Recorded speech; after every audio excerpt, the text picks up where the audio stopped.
Hi. Right, this is it. It's going to the welder tomorrow. I'm going to stop mucking with it. I have a real bad habit of going, what if? Yeah. Anyway, last bit of internal plumbing.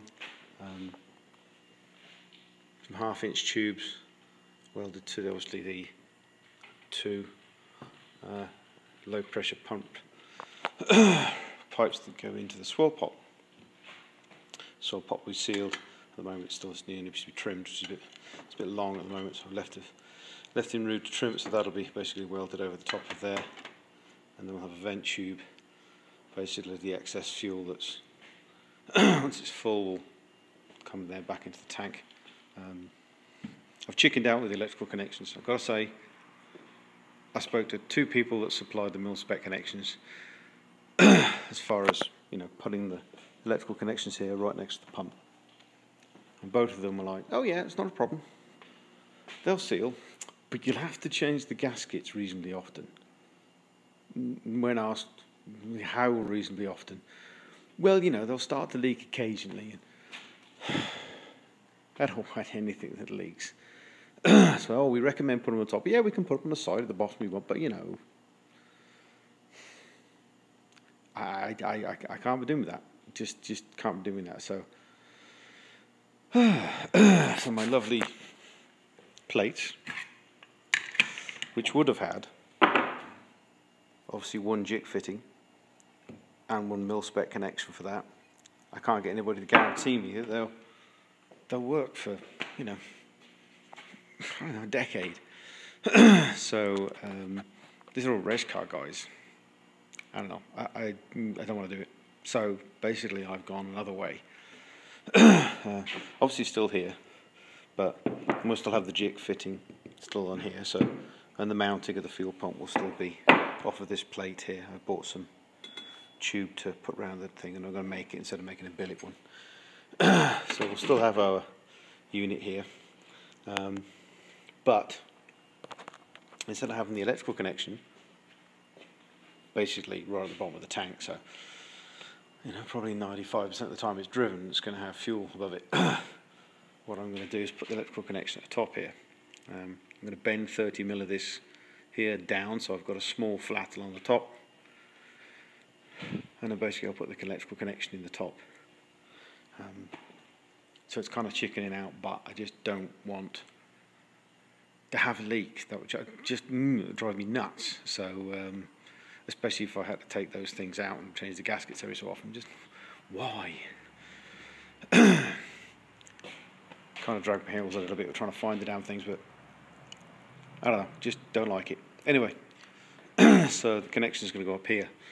So basically what will happen is when we final weld the front plate of the fuel tank on, we'll basically have a pull-through cable that'll be pulled into the top hole, and then it'll be pulled out the side. And once this thing's finally welded, then I'll pull the actual cables through there, and they'll go through the foam. So basically they're sitting inside the foam itself, and basically where the foam goes here, we'll just slit the foam and push the thing into it. So hopefully the new cable, when we pull the cable through, it'll just be sitting in the foam, so it's not chafing against anything else.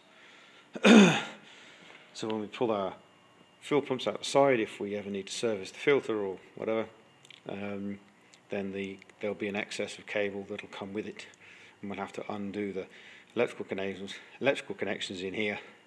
And so what it would have been nice to have all the electrical connections on that, so the whole thing came out. But that doesn't seem to be. I can't get the answers that I'm not getting the answers that I want. So just annoying. I'm sure I'll find the bloody thing afterwards. But for the moment, they don't do it, so be it. One thing, obviously, like the low pressure pumps pump outside of the tank, and then we push them back into here. So we're sucking out the tank. There's going to be an external line, or there is still going to be an external line come back into here. So we'll have two 90-degree dash 8 fittings that then go back into the swirl pot. It did kind of occur to me that it would be easy on this side, instead of having to have a recessed piece, obviously because we've got our 2-inch tube that's going to poke out of here, There we go, here's the biscuit for it. So basically our filler is going to be here like that. I could easily put a jig fitting underneath that and then route that back into the swirl pot as well. So when I originally had the 2 pipes here, I'm probably going to blank one of those off at the moment. So we'll have one low pressure pump that'll pump through here, and then the second low pressure pump, it'll come out, it'll go back into the tank there. Don't want to put the least amount of went out of focus.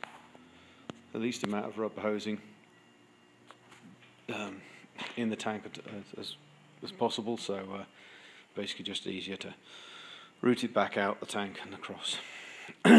So we'll weld obviously here, weld it all around there, and then I'll just get into tack welding there and there just to make sure this thing doesn't vibrate. And like if you look inside the top of the swirl pot, pipe comes in roughly at a tangent, so it's got a certain amount of swirl involved. So we've got an additional pipe. Right, these are the pass-throughs. This will be for the handbrake cables, pretty much. It's just offset enough to miss what's basically the triangle tubes here, so just making enough room to it'll come out here. So 2 handbrake cables will come from the handbrake through the tank, and then basically we'll tee off to both wheels underneath the engine itself, because there's no diffuser under the engine, so it may have to pass. That's a good point actually. You can't pass along through the bottom wishbone because it's in the diffuser.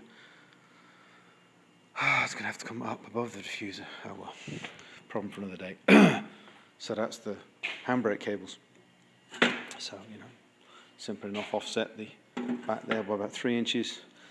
This is really for that piece, so we'll have it coming into there. So the handbrake will just kind of appear just by the cable. The tube will appear just in this corner, nice and conveniently for the handbrake. Now the second one, which I hadn't immediately planned on, but it looks like I'm going to have to do, is I need a second tube now, bent around the swirl pot, because it would have been nice if the swirl pot was a little bit further over. Originally I had a great big one of these basically here for the high pressure pumps to be removed, but if you remember another video, basically what's going to go directly in front of that point, so it would have been on the tube here, would have been here. There would have been a removable section with both high pressure pumps, so all the tank pump would have been inside, which would have been nice. But unfortunately I realised that there's a plate, my adapter plate, and all the alternator and air conditioning pump and the engine is going to be there, so it's going to be remove engine to remove high pressure pump. Unfortunately not worth it, so I dumped that idea and just went to normal external pumps. But I kept the pump, the swirl pot in the same place. Kind of wish I'd have moved it over now. I've already cut the hole at the back, unfortunately, so which is kind of annoying. I can just actually let's put the light on. Oh, there we go.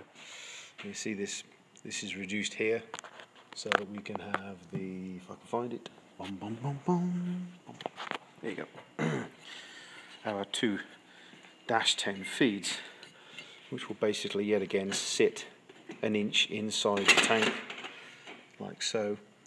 So when the fittings are off, then they're not, they're flush with the back of the tank. Obviously these tubes will be cut off and be welded. They'll probably be powered about 3 mil just to give the welder some room, but I've got 10 mil on the tank, so that'll sit there. So that'll be the feeds from the swirl pot to the 2 pumps.